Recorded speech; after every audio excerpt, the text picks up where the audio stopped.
I, 29-year-old male, recently broke up with my girlfriend Lisa, 28-year-old female after dating for a year. My friends think I am a huge jerk to break up with someone over money, but I feel that I did the right thing. One of my friends suggested I post here so that I can see if I am making the biggest mistake of my life. For context, I have a comfortable job now and am financially in a great place. I grew up poor and had to scrap through most of my college on scholarships. Luckily, I found good mentors in college and was able to finish my PhD in a very lucrative field. I know what it's like to have nothing and am very frugal with my resources.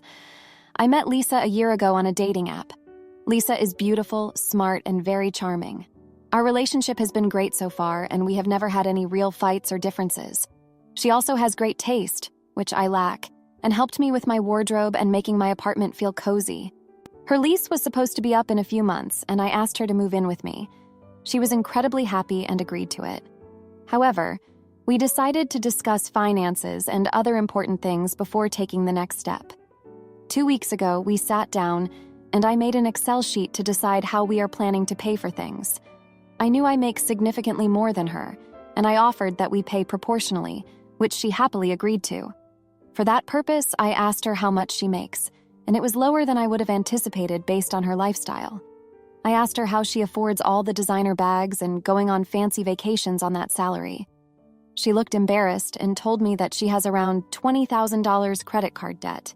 I knew about her student loans, but that did not bother me.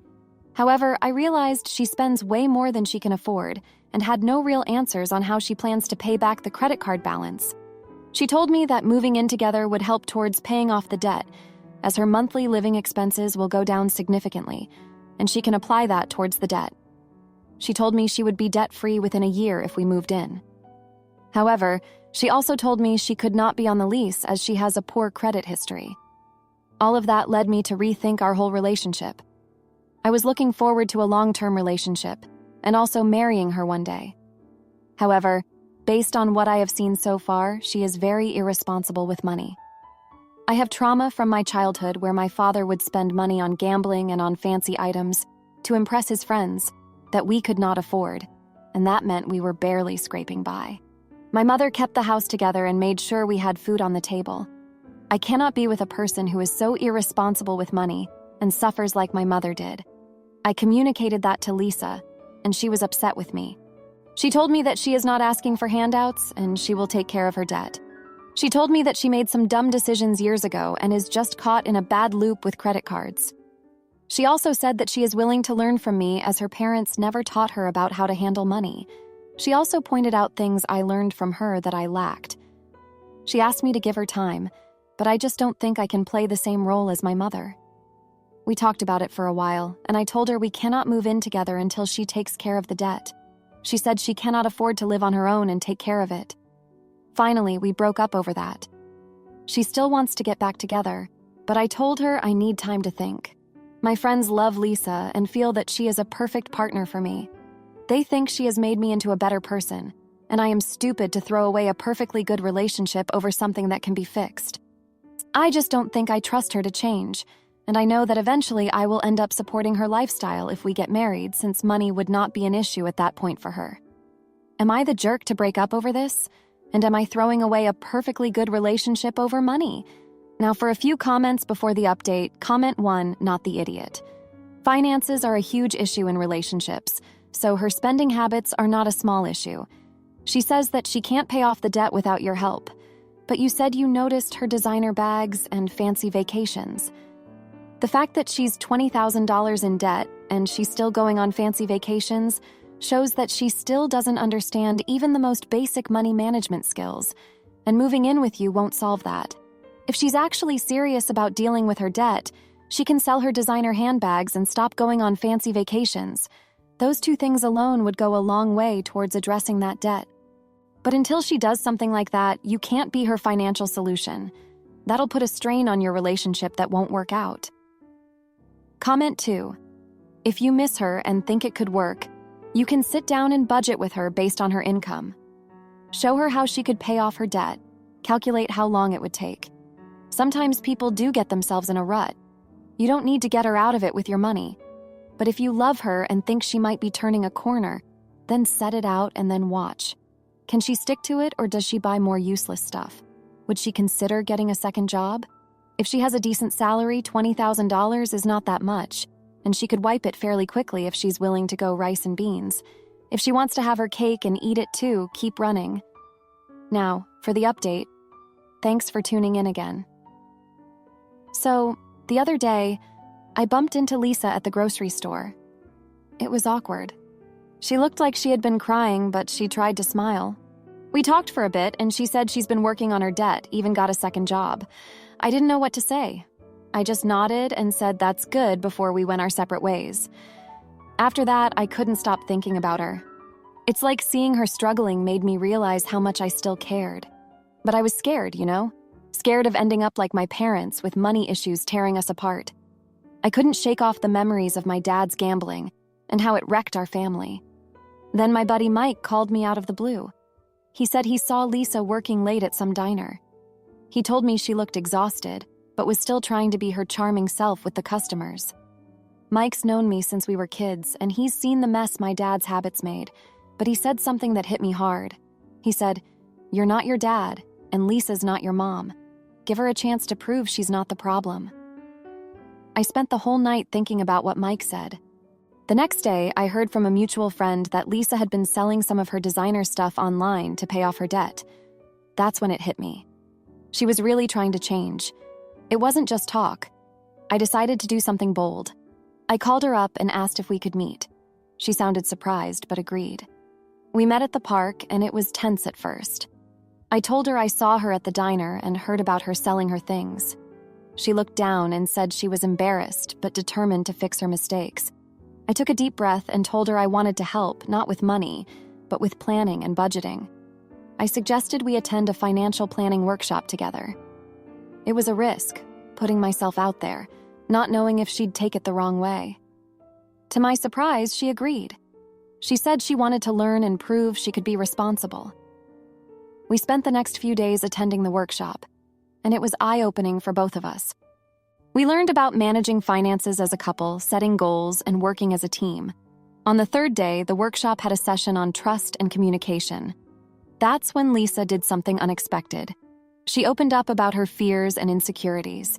She admitted she was ashamed of her debt and that she was afraid I'd see her as a burden. It was a raw, honest moment that changed everything. We left the workshop with a plan. Lisa would continue working her jobs, and I'd help her with budgeting. We agreed to have weekly check-ins to talk about our finances openly. It was a new start for us. Yesterday, Lisa called me, excitement in her voice. She'd paid off a big chunk of her debt with the money from selling her stuff and her extra job. She was making real progress, and I could hear the pride she felt. It was like a weight had been lifted off her shoulders. I realized then that my fear of repeating my parents' mistakes had almost cost me a future with someone who was willing to fight for us. Lisa's actions showed me that she was serious about changing, and that's all I needed to know. We're not moving in together yet, but we're back together, taking it one step at a time. It's not going to be easy, but I feel hopeful. And my friends? They're relieved. They've been rooting for us all along. Thanks for sticking with me through this. My mother-in-law criticized my choice to formula feed and threatened to take my baby. So I banned her, and when she tried to sue for grandparents' rights, I took her to court and made her regret ever messing with our family. Throwaway account. This is cross-posted from our Amethy asshole because they removed it for familial conflicts. My partner, 30-year-old male, and I, 30-year-old female, recently had our first child, a baby girl, about a month ago. We've been together for 6 years, married for 3, and have had trouble conceiving due to me having PCOS and endometriosis. I have had a couple of miscarriages before, and this was a high-risk pregnancy, but we now have a beautiful, healthy daughter. My mother-in-law has been very invasive throughout my entire pregnancy and even beyond.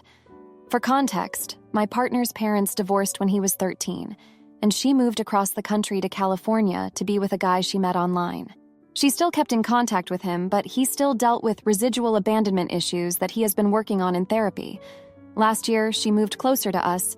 She's an MA, we're in CT, and has been more involved, and she and my partner have been working on reconnecting. I will also add that she is a very stereotypical boy mom. No one is ever good enough for her precious baby boy, despite the fact she was never there for him, and constantly compares me to ex-girlfriends. She's always treated me like crap, especially since I'm bisexual, because she thinks I'm going to cheat on him since I've had relationships with girls in the past. But I've always been faithful to him and all of my other partners. It's actually because of this that my partner hasn't told her that he is also bisexual.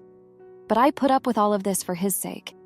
Since I got pregnant, my mother-in-law has been very invasive, asking to be at all of my ultrasound appointments, constantly touching my stomach without my consent, wanting to know all of my birthing plans, etc.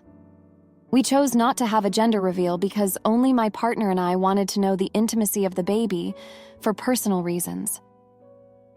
At the baby shower, she revealed to everyone that we were having a girl because she snooped and found the papers from our doctor and the ultrasounds with the intimacy on them. My partner and I were very upset because everyone else was extremely understanding of our wishes, except for her. During labor, she tried to force her way into the delivery room when we told her we wanted it to be just me and him and the delivery team, and that it was an intimate moment for us. After I gave birth, she snuck into my room and she had to be escorted out by security. It all came to a breaking point a couple of days ago when I was formula feeding my daughter. She had trouble latching and I had trouble with producing, which I've been told is more common than one thinks. She criticized me for not breastfeeding, and when I explained the reason why I couldn't, she said, "It figures that you're an inadequate mother. My baby boy should have been with someone who could provide for my grandbaby. Maybe you should just let me take her so I can mother her right." I snapped. I handed my daughter to my partner and told her she needed to leave or I would have the police take her by force, and that she would never be allowed to see her grandchild again. It's been a couple of days, and my partner supports me 100%. But today he said that he's very sad about the whole situation because he feels like he finally got his mom back and that he hopes things will be right someday. I started feeling guilty about it and started wondering if I took it too far by banning her from seeing her grandchild. Am I the jerk? Edit. I'm adding this because people are making assumptions or reading into the things that aren't there. My partner is not weak. He is a very sweet and sensitive man who has been working through his own trauma and grief. I showed him the post and the responses of people saying that he's weak and trying to guilt me. He assured me that it wasn't his intention, and that he is just mourning the loss of the mother he never had and never will have. He's allowed to feel hurt. He is also coming to terms with the fact that she is a narcissist. It's also been hard since his father passed away a few years ago, not long after our wedding, and he has been feeling very alone since then, even though my parents love him and treat him like their own son. I have been the one to extend the olive branch every single time for his sake, and he has always defended me to her and stood up for me. She has never listened to him or respected boundaries. In the last few days, she has been calling and texting him constantly, and he's ignored them all, just taking screenshots of the messages and nasty things she's said for evidence, and has been ignoring her for our own sanity. Not a single apology. We both have our therapists we see this week. He called the locksmith pretty much right away without me asking. They're here today, and he installed a Ring camera yesterday. Please do not act like my partner is not supportive. He is. There's so many angles to the story that I cannot even begin to explain. My mother has been staying over the last couple of nights to run interference. She hates my mother-in-law and is much scarier than my dad. And to help take the weight off of caring for my daughter and dealing with this stress, I appreciate the support from people who haven't tried to belittle my husband or marriage. We're going to figure this out, and I'll try to update soon.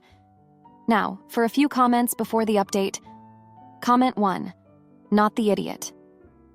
He could be sad because of who his mother is. Incompetent, insensitive, inadequate, and infuriating. Hopefully therapy helps. He might need some extra sessions. Either way, she's disgusting. Her putting you down, stomping on your boundaries, and wanting to take your child are plenty of reasons to go no contact and never let her near your child again. She's a failure as a mother. She couldn't even raise her own son. She put her want for a relationship ahead of her own kid. If she's hanging around your area, refuse to open the door.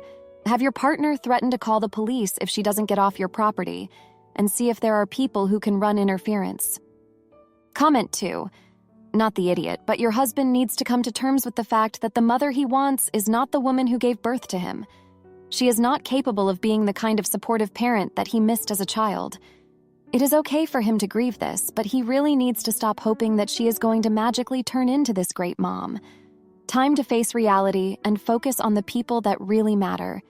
She needs to be out of his life. Now, for the update. Thank you for sticking with me through this. So the situation with my mother-in-law got even more intense. Just when I thought we had set clear boundaries, she crossed another line.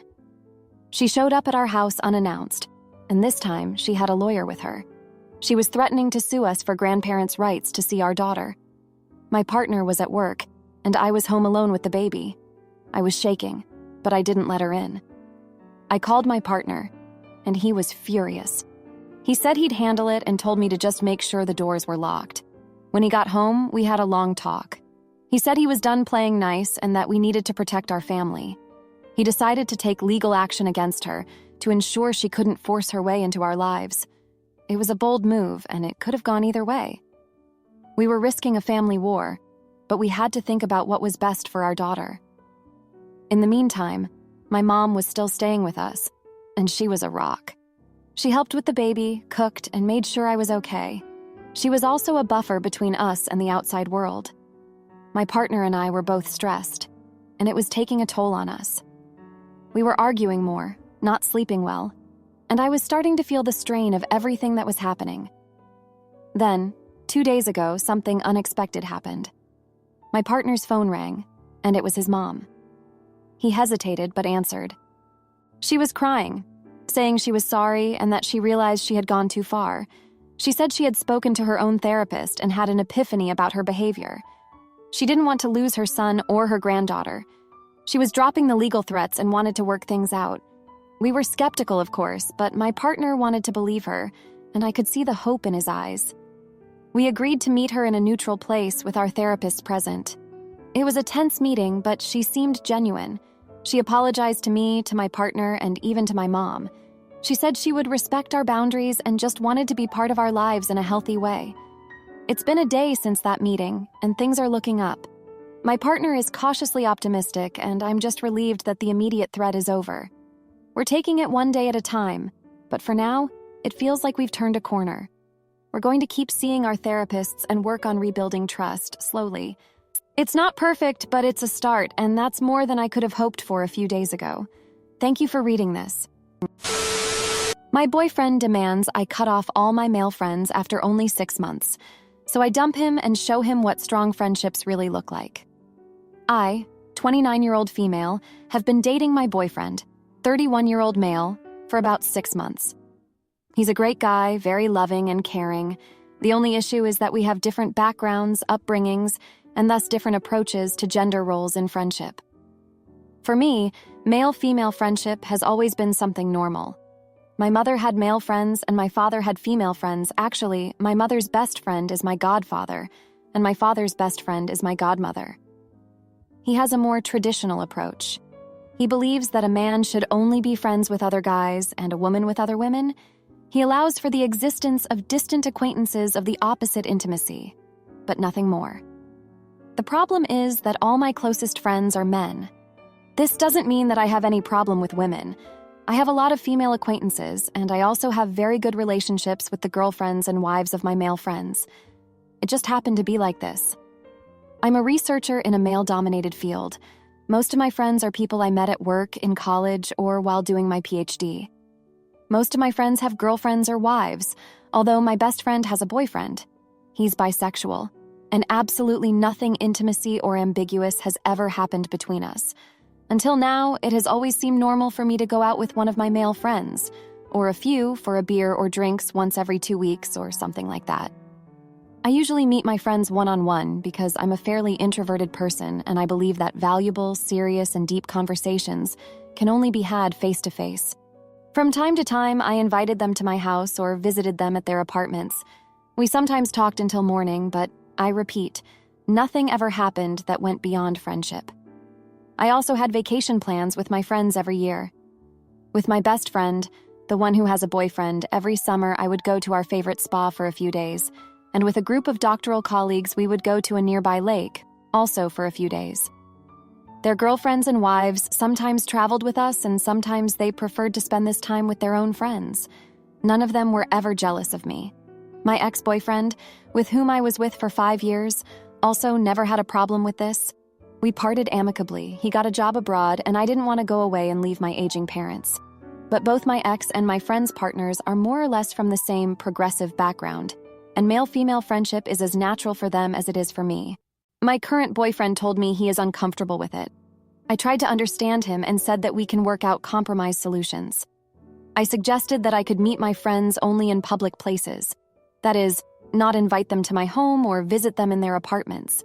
And that during such meetings, I would text my boyfriend regularly, every half hour, so that he would know that I'm thinking about him and I'm not doing anything suspicious. He said that for him, it's not enough. He confessed that he would prefer if I met with my friends only in his company. He said that as a last resort, I could meet with one of my friends one-on-one once in a while, but only during the day and only for an hour or two. At this point, I got upset. I said that these conditions are unfair, especially since he often goes out drinking with his friends and doesn't even answer my calls or messages when he's out. He said that it's different because none of his friends are women. I said I wouldn't care if they were. He suggested that I should just make new friends who are female and that he wouldn't care if I was out all night partying with my girlfriends. I abruptly ended the conversation because I didn't know what to answer. Friends are not pieces of furniture that can be just replaced with new ones. He is really important to me, and I have considered breaking off my friendships. But I am afraid that when the honeymoon period is over, I will regret this decision because I will be left completely alone, with this relationship as my only significant interpersonal bond. My boyfriend is still waiting for me to accept his conditions, but I am increasingly inclined to leave him after all, although it will be very difficult for me, because in everything else we get along perfectly well. Would I be the jerk if I leave solely for this reason? Edit. Okay, I didn't expect that many responses. Thank you for your time and advice. I will try to have another calm conversation with him on the subject, understand where his insecurities are coming from, and try to convince him that he has no reason to worry. But if that doesn't work, I'll tell him that we're no match for each other, and it's better if we split up. One more thing. I badly expressed myself. I was not considering breaking up my friendships, but adjusting to his terms and meeting my friends only in his company. But I couldn't do that. It seems to me that I have the right to talk to my friends without the presence of my boyfriend. Besides, in practice, it would mean that my friends would become my acquaintances, and we will drift apart. Now, for a few comments before the update. Comment 1, let me tell you something. In my 30 years of experience, there is not a single controlling individual on this earth who is worth cutting good friends over. Drop the overzealous sack of insecurity, have some beers with your friends, and find a new man because he is not worth it. And this behavior will only become worse. Comment 2. The only time that friends of the opposite intimacy should be cut off is when they or you are boundary stomping. It doesn't sound like this is happening in this case. Your boyfriend sounds incredibly insecure and controlling. Not the idiot, and actually very smart for thinking of breaking up with him. Now for the update, thanks for sticking around for this update. 3 months ago, my life took a turn that I never saw coming. My boyfriend, who I thought was the one, showed his true colors in the most shocking way. It started with a small gathering at my place, a casual get-together with my closest friends, including the ones he disapproved of because they were men.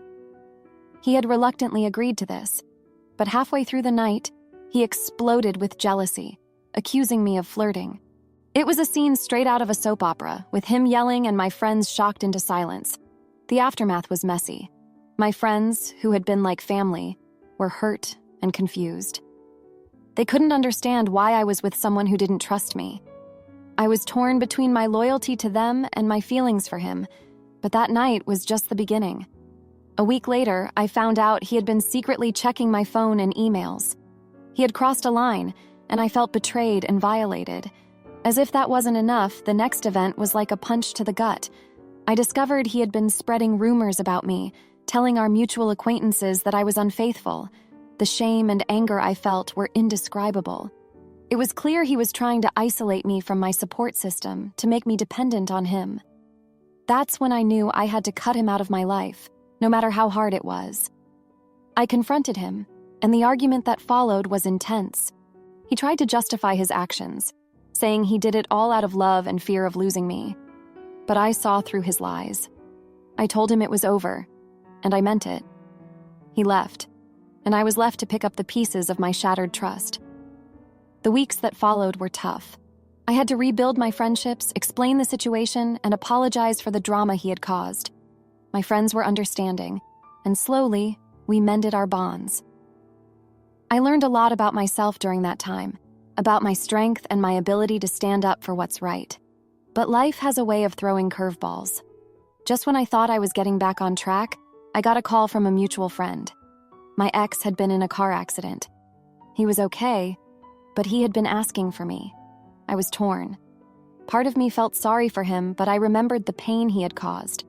I decided not to go to him. It was a tough choice, but I had to protect my own well-being. Now, 3 months later, I'm in a better place. I've learned that relationships should be built on trust, not control. I've also realized the importance of having friends who stand by you, no matter what. It's been pretty up and down, but I'm coming out of it stronger. Thanks for reading this update. If you liked this video, you'll probably like these too. Also, while you're here, please consider subscribing. It's your support that keeps this channel alive and allows me to make better and longer videos. Have a great day.